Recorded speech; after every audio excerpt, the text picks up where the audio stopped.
Hi everyone, it's Mark with Go Fast Hobbies and Raceway. Welcome to another edition of Tech Tip Tuesday. Today we are going to talk about, and I'm going to show you how I rebuild a CVD shaft on an RC car, dirt oval car.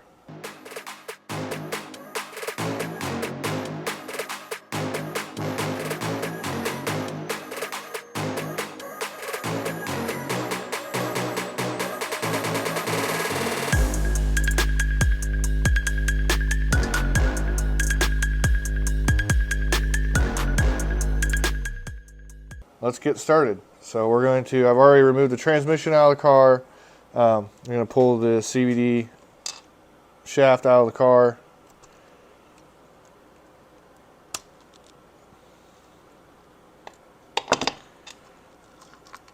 It's easy to get out with the transmission.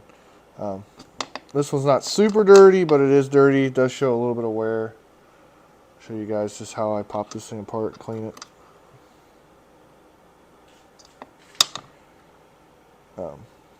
Pop it apart. When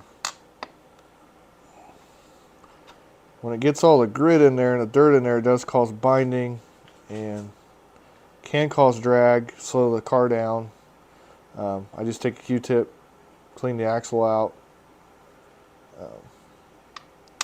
pop the CVD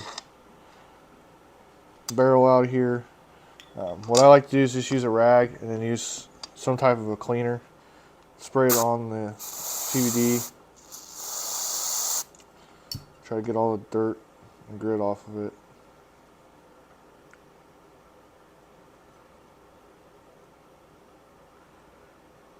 Spend quite a bit of time cleaning it and get it clean. Clean as you can get it, the better. Looks pretty good. Does show a little bit of wear. Do the same thing with the axle.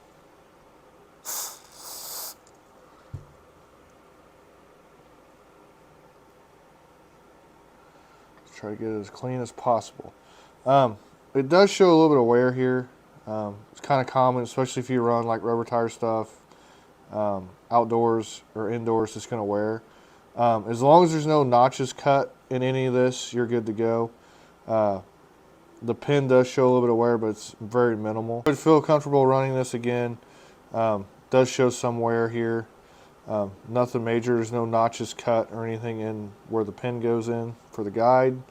The pin on the bone does show some wear, but definitely feel comfortable running it again. At least get maybe a couple more nights out of it. So go ahead and clean the pin up. Wipe everything off here. Use a microfiber towel so you don't get a bunch of fuzzies on everything. And we'll go on ahead.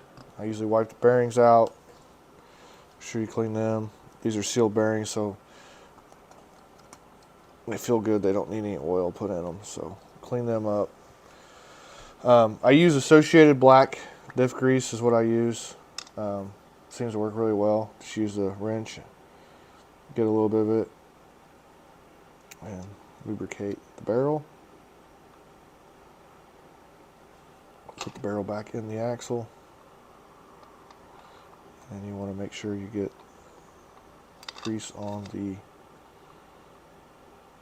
dog bone itself, and slide her back together. You also want to check the pin to make sure it doesn't have any excessive grooves or notches wore in it.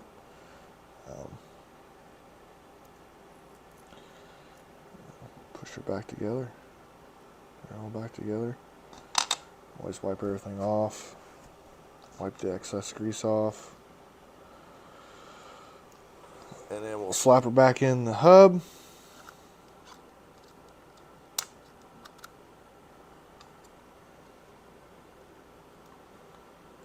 Push the pin in.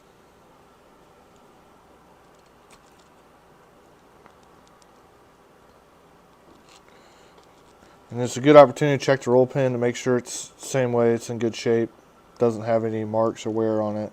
And push your wheel spacer back on, tighten her back up.